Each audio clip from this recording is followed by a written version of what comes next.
অবশেষে বন্দর থেকে এবার পুরো হিস্সাটা আদায় করে ছাড়ল চট্টগ্রাম সিটি কর্পোরেশন। পৌরকর হিসেবে আপাতত 100 কোটি টাকা পাচ্ছে চসিক।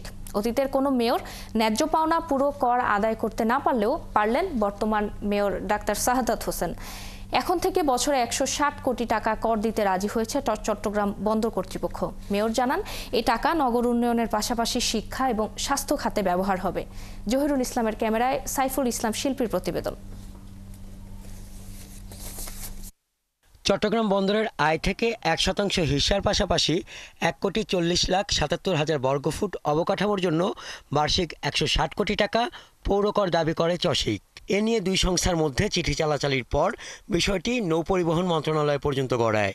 শেষ পর্যন্ত সিটি কর্পোরেশনের দাবি করা 160 কোটি টাকার পৌরকরের মধ্যে আপাতত 100 কোটি টাকা দেওয়ার জন্য বন্দরের নির্দেশ দিয়েছে নৌপরিবহন মন্ত্রণালয়।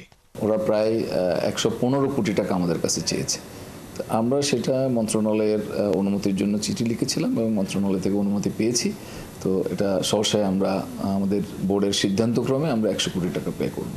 চলতি অর্থবছরের ফেব্রুয়ারি পর্যন্ত সরকারি বেসরকারি হোল্ডিং মিলিয়ে মাত্র 154 কোটি 86 লাখ টাকা পৌরকর আদায় করে চট্টগ্রাম সিটি কর্পোরেশন। অথচ 2024-25 অর্থবছরে সিটি কর্পোরেশনের বাজেট রয়েছে 1981 কোটি টাকার। প্রতি অর্থ বছরে প্রায় 1000 কোটি টাকা সরকারের কাছ থেকে বরাদ্দ পায় সিটি কর্পোরেশন। স্কুল কলেজ সেগুলো একটু পরিষ্কার পরিচ্ছন্ন, এগুলোতে যারা শিক্ষক আছেন তাদের যদি কোনো অভাব অভিযোগ থাকে সেগুলো তারা পূরণ করতে পারে, নগরীকে পরিচ্ছন্ন করার জন্য উদ্যোগ নিতে পারে। বর্তমান সরকার যে একটা বিনিয়োগের জন্য একটা বিশাল সম্ভাবনার সৃষ্টি করেছে, সেটার জন্য চট্টগ্রাম একটা খুব চমৎকার একটা জায়গা। 100 কোটি টাকা পেয়ে সন্তুষ্ট হলেও সিটি কর্পোরেশন পুরো 160 কোটি টাকা আদায়ের অপেক্ষায় রয়েছে। বন্দরের কাছ থেকে পাওয়া এই 100 কোটি টাকা শিক্ষা, স্বাস্থ্যখাত এবং নগরবাসীর বিনোদনের জন্য ব্যবহারের সিদ্ধান্ত নিয়েছেন সিটি মেয়র। অ্যামাউন্টটা ইনফ্যাক্ট 162 কোটি টাকায়, আলটিমেটলি 162 পরে গিয়ে বোধহয় 160 কোটি টাকা। তো সেখান থেকে 45 কোটি টাকা তারা যেহেতু আগে দিয়েছে, তাহলে এখন আমরা পাচ্ছি বাকি 115 কোটি টাকা। 115 কোটি টাকা থেকে এখন তারা 100 কোটি টাকা দেবে, বাকি 15 কোটি টাকা তারা দিয়ে দেবে। বাট প্রতি বছরে 162 কোটি টাকা তারা দিবে।